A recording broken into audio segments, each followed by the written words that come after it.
Un uomo di grandi contraddizioni, questo nostro Vitaliano Brancati, che racconta con i suoi romanzi, con le sue sceneggiature, la Sicilia e la sicilianità. La Sicilia è presente come non mai, in tutti i suoi risvolti, in tutte le sue sfaccettature. La Sicilia è presente nel cuore di Vitaliano Brancati.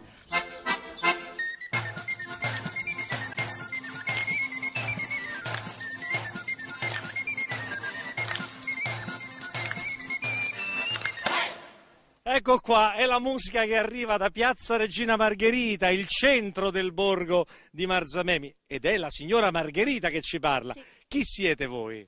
Beh, noi siamo il gruppo Val di Noto, Città di Avola, e siamo appunto venuti qua per far vedere qualcosa della nostra tradizione. E allora, perfetto, grazie. Ovviamente Linea Blu continua, non è che termina qui, però noi ci vogliamo congedare con Marzamemi, con la vostra musica, la vostra allegria, che possiate trasmetterla a tutti i nostri telespettatori. Grazie.